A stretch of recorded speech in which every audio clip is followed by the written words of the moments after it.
2, 1. I think we are live. Archie, I'm just gonna shut the door. Yeah.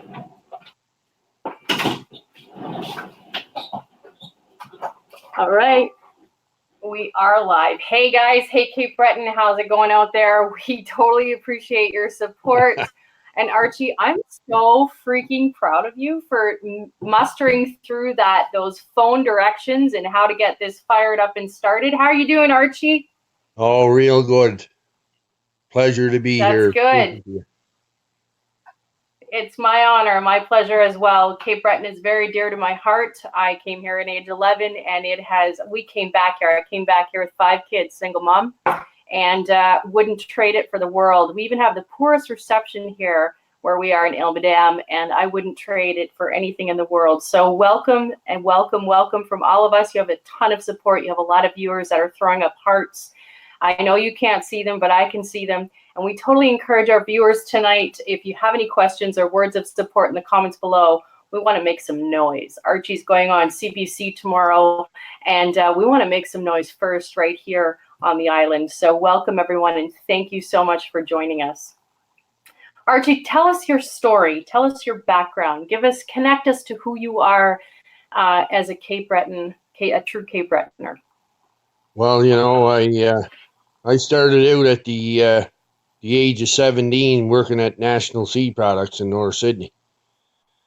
I had the honor of taking a few courses through the labor movement to get me involved in the union and different things. And our workers were working for years and years with little to no increase in wages, benefits, and so I started getting involved in the union, and one of the people that taught me at some of those courses was one of the most wonderfulest men on this island, a man by the name of Gerald Yetman. Gerald Yetman was a person that said that you always have to fight for people. You have to stand up for those who can't stand up for themselves. And I kind of took in that all through the years, and I've been that type of person.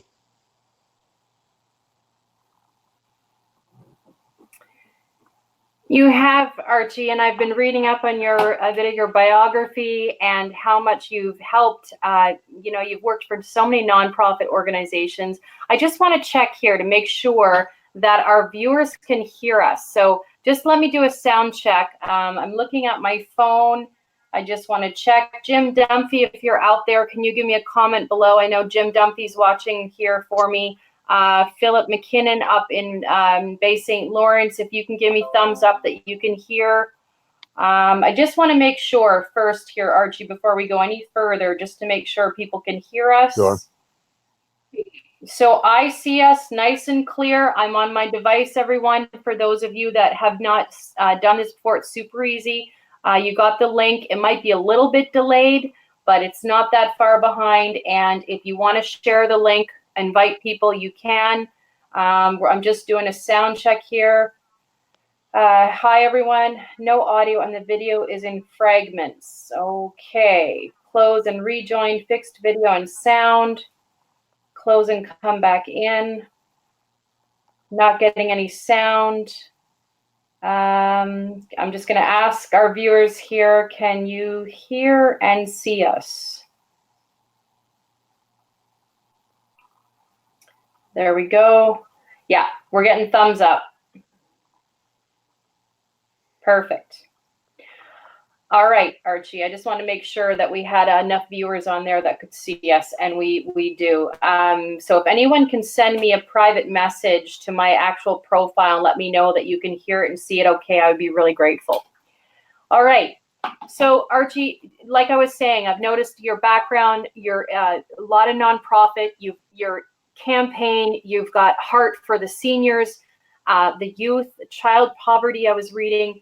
Tell us a little bit about what you want to see for Cape Breton naturally, because you've lived here, so you have a pulse on Cape Breton. What do you want to see? Well, Cape Breton needs help. One time Cape Breton led the rest of this province when we had our coal mines and different things, and we actually helped the mainland in different areas in this province because of the coal industry and the big steamships coming in here and filling up with coal. we kind of led this province.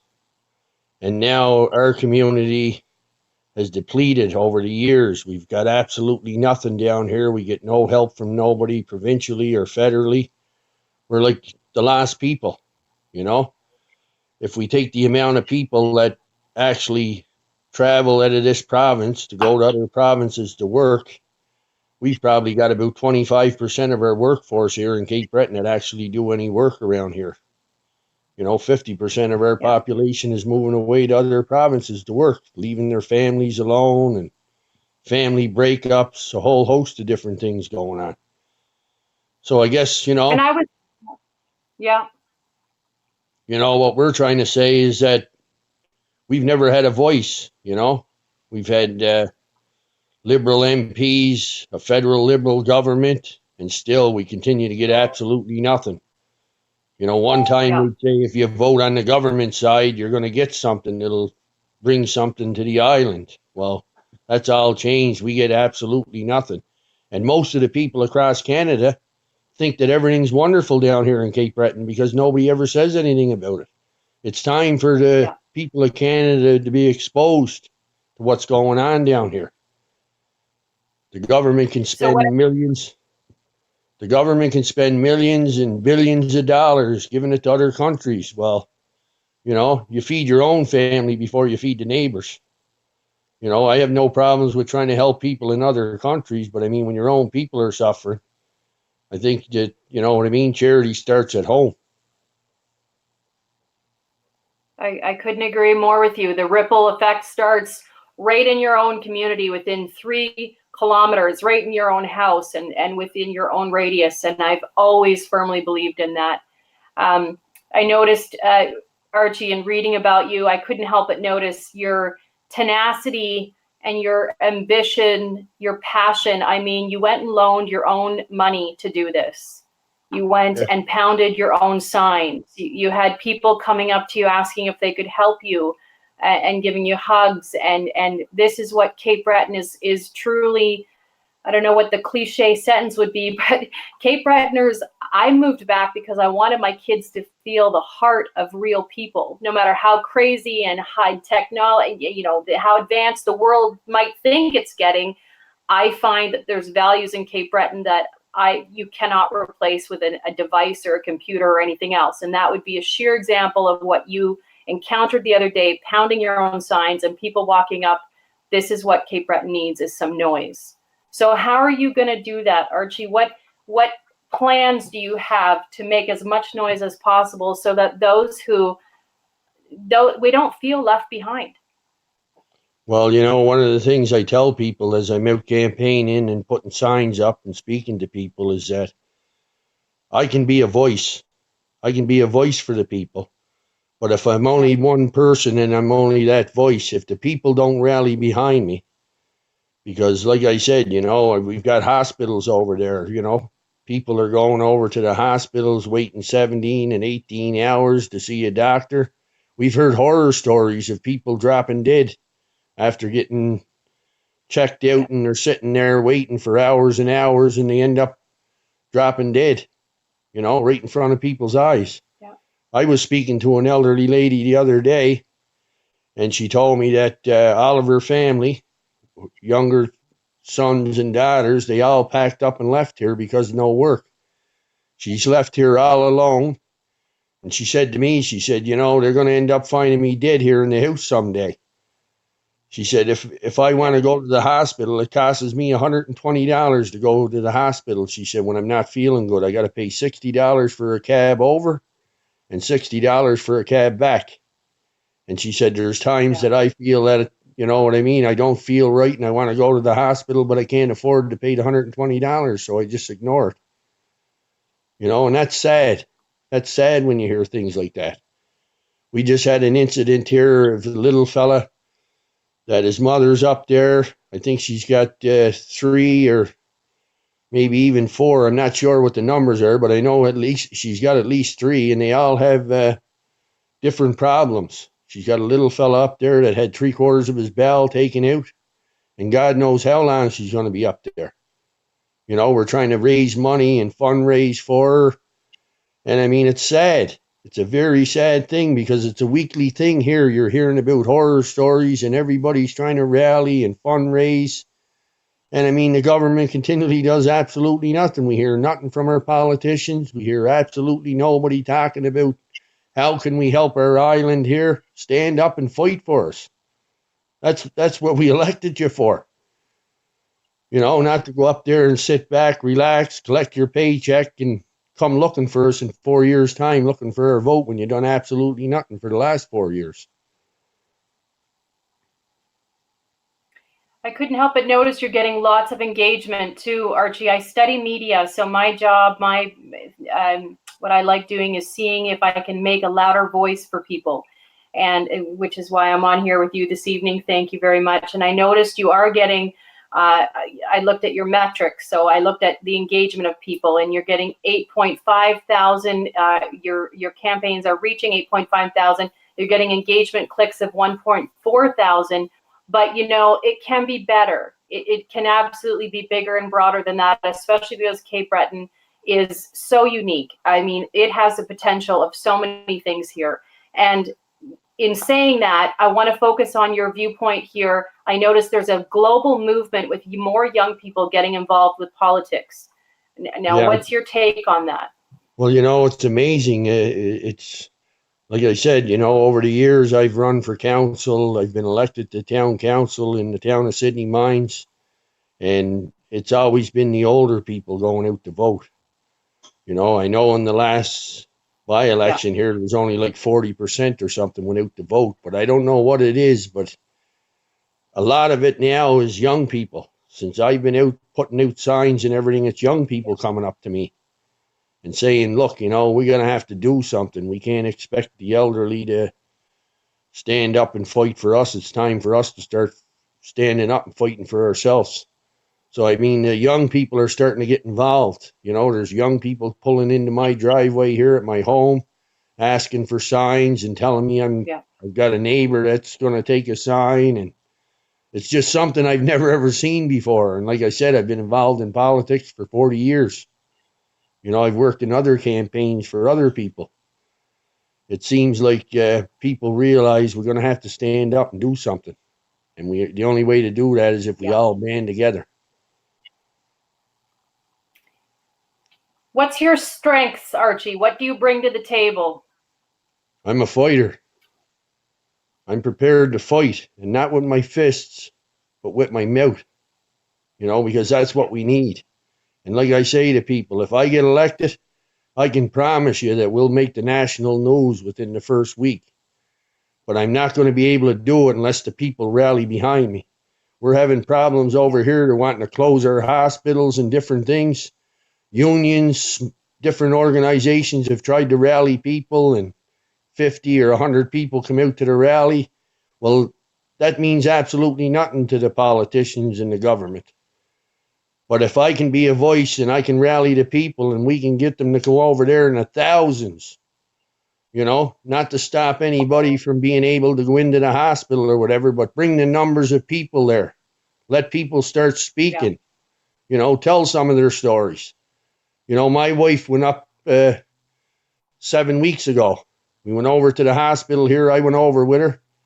The doctor told her, oh my God, Stella, you're going to have a major operation. And he says, we're going to send you to Halifax. I said to the doctor, well, why can't you operate on her here? Well, he said, we don't have the medical staff here to work with the doctors in the operating room. We don't have the equipment, so we have to send her to Halifax. Well, I had to stay home and work.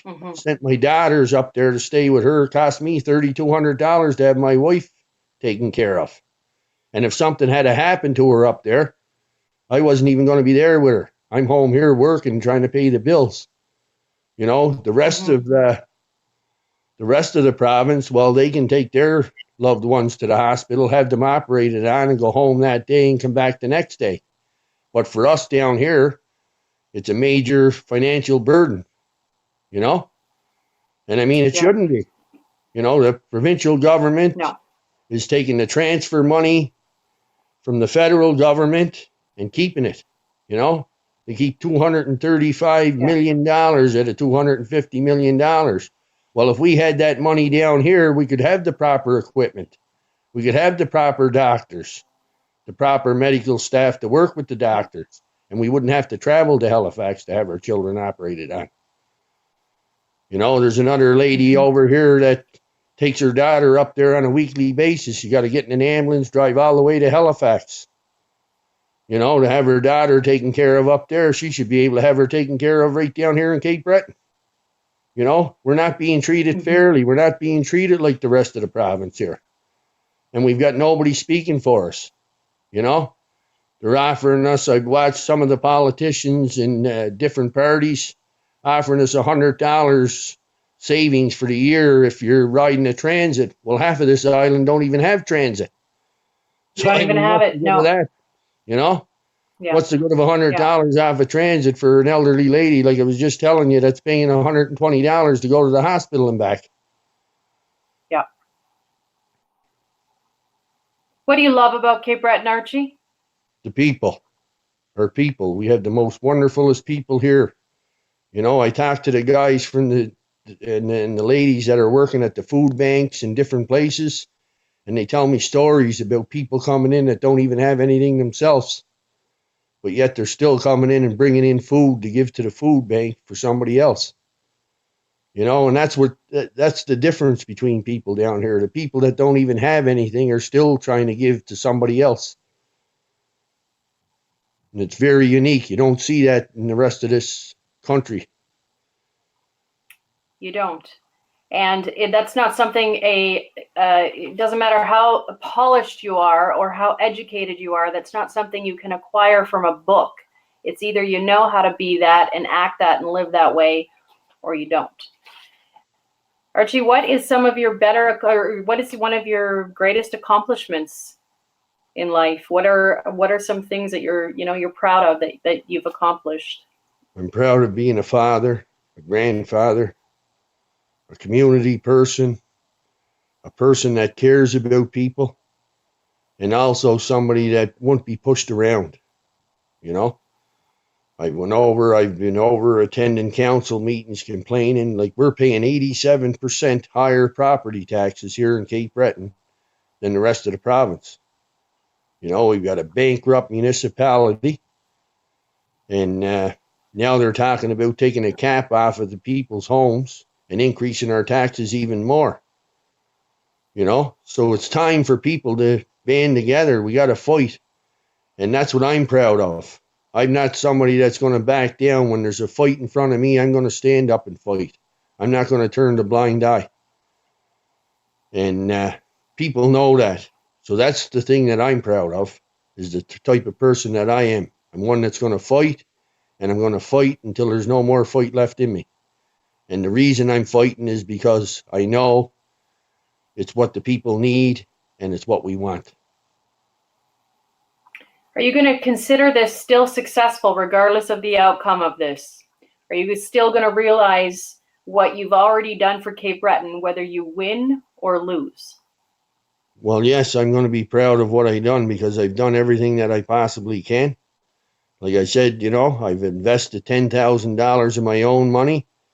And I guess at the end of the day, if I'm not elected, well, I'm going to be just doing like the rest of them do. I got to pack up again and I got to head back out to Alberta and leave my family and go out there to seek work.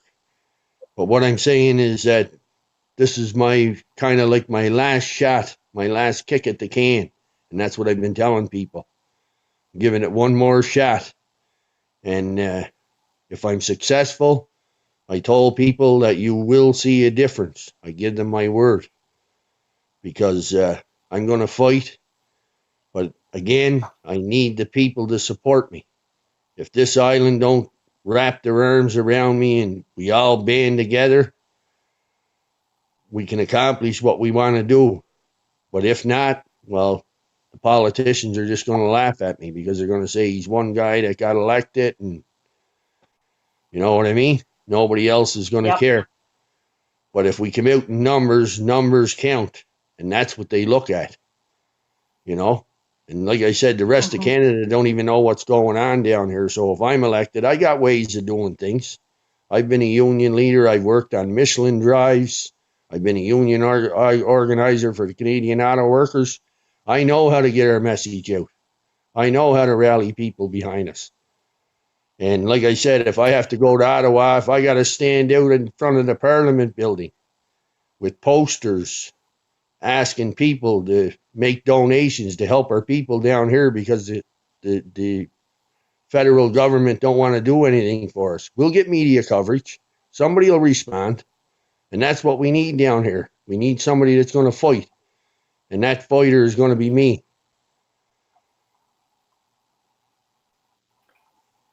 You have spoken a lot of words that have reached a lot of people tonight. I want to read you some of the viewers' comments, Archie, here. Joan Hiller, go Archie, go. Donna White, I'm out here now, Archie, and it's a brutal way to live. I'm going to assume she's talking that she's out west. Oh, yeah. Because I was out west. I've spent 25 years. I know that. Yeah. I've traveled for 25 years, Rebecca. I've traveled Ontario. I've been out in Alberta. I haven't seen my children grow up, you know? And that's something another thing that people don't take into consideration. When you've got two parents and one's away all the time, there's no bond there. The children don't have a bond with that parent, you know, because they really don't know them. They're in for a little bit and then they're gone again. So, I mean, you know, children are not, I think that's one of the reasons we've got a lot of problems down here with drugs and different things too amongst the young people, because they don't have a stable family and a stable environment, because, you know what I mean, there's one parent trying to raise them and the other parent's away in another province working. Yeah.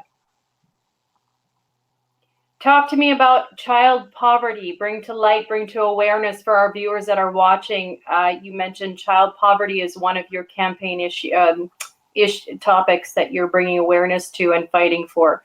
Can you elaborate on that a bit, Archie? Well, that's what I'm saying. Here we are here in Cape Breton. We're over 50% the population is living in poverty. You know? Yeah. I went down to the Little League Championships and won a lottery. You know, they were selling tickets there, 50-50 tickets, and I won $500. And I walked up and I told them I'm donating it to the food banks. About a week later, I get a phone call from a lady, and she says to me, "Thank you very much." She said, "My little fella got to play ball this year because you donated that $500. You know, there was a little fella wasn't even going to be playing ball. But I mean, it's things like that that are going on down here. And I guess, you know what I mean? That's why we have a lot of people with substance abuse programs and different things. Like, you know what I mean? So many people are hurting, you know? Yeah. It's got to stop. You know, I don't know if I can stop it. I'm trying. I'm doing everything that I possibly can. I'm hoping that something's going to change. If I don't get elected, maybe it'll change, you know what I mean? Because they'll realize, well, we're going to have to try to do something. We're going to have to change how we do things down there. We're going to have to put some money down into that community. We're going to try to have to bring some working jobs down there, whether it's through tax breaks for companies or something. There has to be something brought down here to give us work, employment. You know what I mean? A chance at a half-decent life.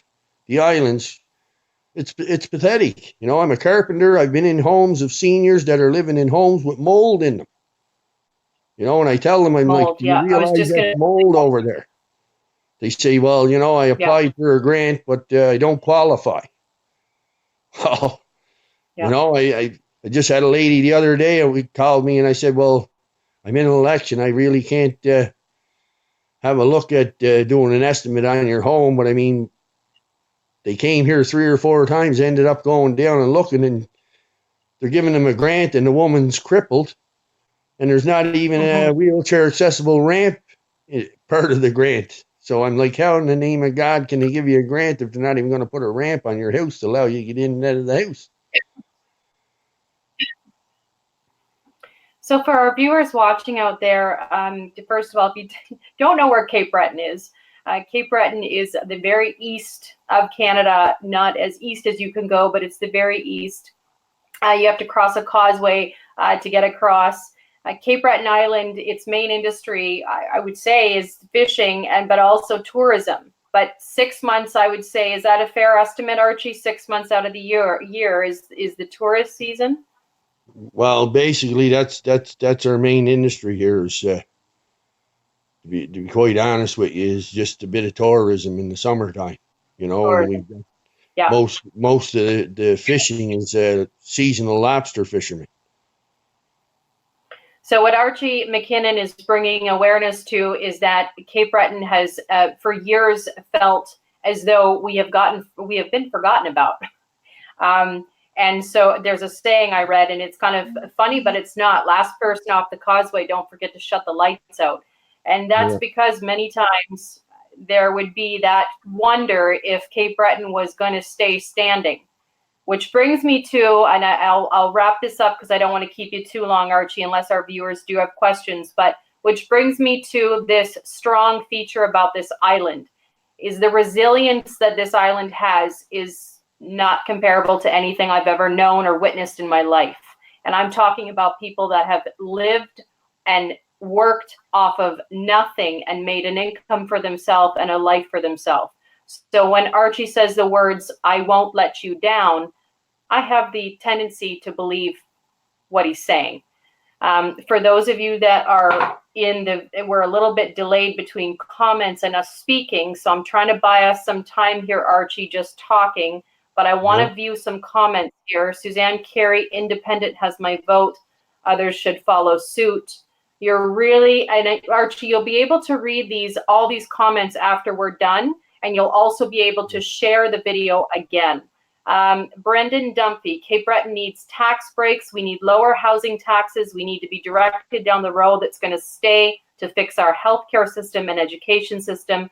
I'll be an islander for life, but we need an effing breakdown here. Yes. Yeah, and it's how most people feel, It's like I said, it's heartbreaking because I've heard it time and time again, and we've done it. Every time they say, well, we got to make sure that when we elect somebody for these parties, that we got to get somebody on the government side. Yeah. We've done that for the last 10 or 15 years here. And that's all it is. It's continually dropping. It's depleting. The buildings are deplorable. People are living in buildings that should be torn down, Yeah. Yeah. It should be, like I was talking to Jim Dunphy the other day, and that's what it should be, Some sort of a program, come down here and build 2,500 affordable houses, that something to economically drive the community, entice some businesses to come down here, give them a tax break, but we have to do something, because if we don't, the island's getting worse every year. The horror stories of different things that are going on, people dying, traveling to Halifax. We're collecting. There's a collection every week. Somebody's looking to help somebody, and it's unbelievable. Nobody cares. Never ever heard of one of our politicians ever stand up in the Parliament building in Halifax or in Ottawa. Provincially, we had opposition MLAs down here. And absolutely nothing. Never ever stood up and spoke about nothing. So you don't know what to do. If you vote for the government side, you get nothing. And then if you vote for somebody that's in opposition, they sit there and say absolutely nothing. So, that's what I tell people. Well, if we're going to elect somebody that's got no ties to a party, no ties to anybody but the people that they're going to represent. And if I go up there, nobody's going to tell me what to say. I'll say what I want to say. I'm going to tell them the truth about what's really going on this island. Yeah. Just reading some more comments here, Archie. Cass Sampson, Cape Breton has been loyal to the Liberals, but what has that got us? Yeah, exactly. We've been loyal to both parties. We've been loyal to 3 different parties. I call a spade a spade. all the different parties here. Every time we ask one of them, like if you got opposition members down here and there's a different government in power, why can't they go up and stand up there in the Parliament building in Halifax, or the House of Assembly, and tell them, well, you're getting $235 million for Cape Breton. Why can't you give some of that money to Cape Breton to help us out? But they don't do it because they feel, well, if they get in the next election, they'd have to give it to us. So they're just going to sit there and keep their mouth shut. People need to vote for someone. Suzanne Carey says people need to vote for someone who stands and represents our people, not just a political party. That's right. Jim Dunphy, bigger heart than Rocky Balboa. I actually thought of that, Jim. Because Archie, you speak. Listen, I got to say this, and I hope you don't take offense by this. Cape Bretoners, there's a twang. And some people ask us, where are you from? Because they just don't know that Cape Breton, lingo. And you speak very well. Like, I have a lot of pride in just listening to you, because the thing that stands out and reflects in itself is not the words so much as just your strength and your confidence, and what you believe in is coming through with I can't swear on the video, but no BS is what's coming through, at least to myself, and I know many other viewers. Gail Higham says we need a fighter for our people, hospitals, taxes, jobs. Our previous MLAs are puppets to their party, and we nothing came to us. We need a fighter, not someone who's there for a big paycheck and a pension. Thank you, sister. Yeah. Well, that's your sister. Thanks, Gail. Norma says we need someone that's in it for the people. Diana Campbell, we pay the most tax, and for what? My road here looks like a effing cow path. Thank you, Diana, for making that easier for me to say. Cow path, yeah, we have nothing while Halifax roads are worked on daily. And their bridges and so forth. However, in Halifax, they don't know to pull the crane down before it topples over in a hurricane. Yeah, honest to God. No, but that's true, Archie. Yeah, that's right, Arm. Don't fool around. We need someone in this. Yeah, we need Archie. Well, in seeing these comments, and I know you're going to see them after, Archie, I just want to look over while people are still commenting, and I want to see if there's any other questions I wanted to make sure I was getting out there for people. We covered what you stand for. Yeah, you were a carpenter at what point? Or have been all your life, and part of a union up here. I'm Ilmadam, by the way, folks. If you're wondering where I'm from, I'm in Ilmadam. I'm right in a little place called Little Ants. It's the furthest tip you can go. Lucky I have Wi-Fi actually right now. But we're right on the ocean, and Ilmadam. So I live about 10 minutes out of Arishat. That's where the office is, Ripple Effects. And so, yes, the roads. And that's what I tell Rebecca. Can you hear me, Rebecca? Yes. And you know what? That's what I tell people. I said, listen, I've been a carpenter for 25 years traveling. I built all the subways up in Ontario, from Yonge Street all the way up to Don Mills. I built a lot of homes and fixed a lot of homes here in Cape Breton. I've been building Cape Breton all my life. I'm prepared to put down my hammer and then build it again, only this time I'm going to build it with my mouth.